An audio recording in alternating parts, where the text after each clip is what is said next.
तो fat loss के लिए आपके हिसाब से कार्डियो या वेट ट्रेनिंग क्या इंपॉर्टेंट है? देखो, फैट लॉस के लिए दोनों ही चीज जरूरी हैं।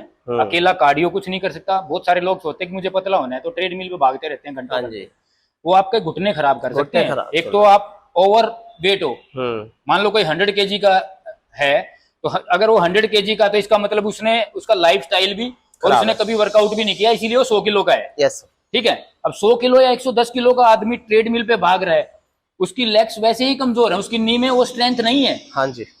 अपर बॉडी में इतना वेट लेके उसको भाग रहा है, और ट्रेडमिल पे तो वैसे ही नी पे प्रॉब्लम होती है ट्रेडमिल ज्यादा करने से, और वो तो इतने वेट को लेके भाग रहा है, तो उसको प्रॉब्लम होगी होगी। दूसरी चीज, स्ट्रेंथ ट्रेनिंग कार्डियो से कहीं ज्यादा अच्छी है और करनी जरूरी है। क्योंकि जब आप कार्डियो कर रहे होते हैं ना, मान लो ट्रेडमिल कर रहे होते हो, तो जितनी देर आप कर रहे हो ना उसको, उतनी देर ही आपकी कैलोरीज बर्न हो रही हैं। अच्छा। और स्ट्रेंथ ट्रेनिंग जब तक हम करते हैं, मान लो हमने लेग्स का वर्कआउट किया, जब तक आपकी लेग्स रिकवर नहीं हो जाएंगी, चाहे वो आपके 1 दिन लगे, 2 दिन लगे, 48 घंटे लगे, 72 घंटे लगे, हर किसी का रिकवरी टाइम अलग होता है। हाँ। तब तक आपकी कैलोरीज बर्न होती हैं। अच्छा, तभी मुझे 2-2 दिन तक दर्द रहता है, जहाँ थाई मार ली। हकीकत बात है। हाँ। लोग सोचते हैं कि कार्डियो करोगे तो भी पतले हो गए, ऐसा नहीं है। आप किसी भी, जो मतलब कोई भी एक अच्छा एथलीट या बॉडी बिल्डर, हाँ जी, आप देखना, जब उनका ऑफ सीजन होता है, वो रेस्ट करता है। ठीक है, ऑफ सीजन जब उनका होता है ना, तो कभी वो पेट की एक्सरसाइज नहीं कर रहे होते, कार्डियो भी अपना वो कम कर देते हैं, लेकिन स्ट्रेंथ ट्रेनिंग उनकी उसी लेवल की होती है, अच्छी बढ़िया होती है। तो उनकी एब्डोमिनल मसल या हर मसल डेवलप हो रही होती है। लोग सोचते हैं कि मैं एब्स की मारूंगा तो एब्स आएंगे, ऐसा कभी भी नहीं होता। हम जिस चीज की भी ट्रेनिंग करते हैं ना, वो स्ट्रेंथिंग लाती है। मान लो आप एब्डोमिनल की कर रहे हो, तो अब एब्डोमिनल मसल आपका मजबूत हो रहा है। हाँ जी। एब्स आएंगे जब आपके फैट परसेंटेज वहां से कम होगा, आपकी डाइट अच्छी होगी, आप कैलोरीज कम करोगे अपने उससे, तब जाके वो आएंगे। कभी भी ये नहीं होता कि पेट की एक्सरसाइज करने से एब्स आते हैं, एब्स तो ऑलरेडी हैं अंदर। वो तो है सर। तो यहीं पर अगर ऐड कर, तो eat less versus eat right, इसमें रियल डिफरेंस क्या है? देखो, क्या होता है कि मतलब जैसे मेरे पास भी लोग आते हैं, हाँ मैं जैसे उनको ये बोलता हूँ कि भाई आपको डाइट अच्छी करनी है, ठीक है, तो वो कहेंगे नहीं जी डाइट तो मेरी बहुत अच्छी चल रही है। मैंने कहा यार अच्छी चल रही है, तो मैंने कहा बता ना क्या खाते हो।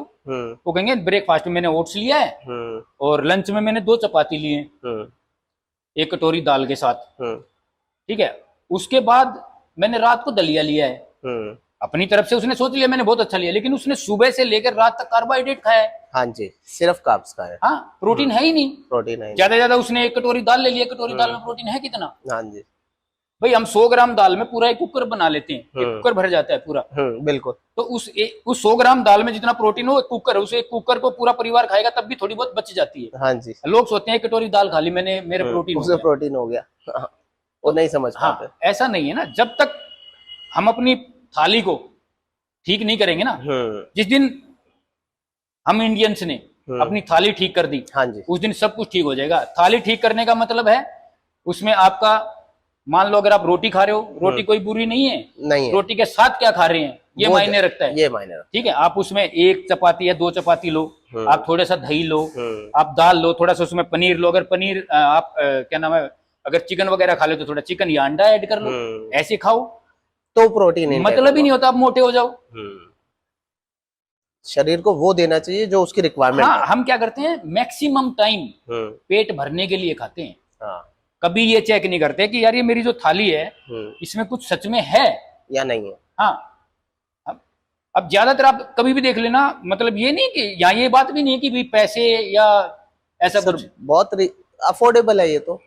आप रिच से रिच पर्सन को देख लो, सैलेड क्या करेगा, या तो 2 खीरा उठाएगा, 2 खा लेगा, और जो भी चीज है वो उसको तो कमी नहीं ना, जितनी मर्जी सैलेड खा ले। यस, लेकिन नहीं खाते, आलस आता है सैलेड खाने में। नहीं तो अगर हम पूरा एक प्लेट सीजनेबल जो भी है, हाँ जी, गरीब से गरीब आदमी अपनी डाइट को अच्छी कर सकता है। हाँ जी। ये सब कहने की बातें हैं कि मेरे पास पैसे कम हैं या ज्यादा हैं। गरीब आदमी चावल भी बना लेगा, गरीब आदमी दाल भी बना लेगा, गरीब आदमी थोड़ी सी दही भी ले सकता है, बिल्कुल ठीक है। और सीजनेबल जो भी सैलेड होती है, गाजर मूली, जब खीरा पीरा जो भी होते हैं, अब सर्दियों में गाजर मूली कोई महंगी तो होती नहीं। आप 1 मूली काटो, 1 गाजर काटो, 1 खीरा काटो या प्याज व्याज काटो, इतने में एक आपकी थाली भर जाएगी, आप पूरा परिवार खा सकते हो। और आप अगर उसको पैसे सेव करोगे तो मुश्किल से 10 से 15 रुपए, जिसमें आप पूरा परिवार खा हाँ जी।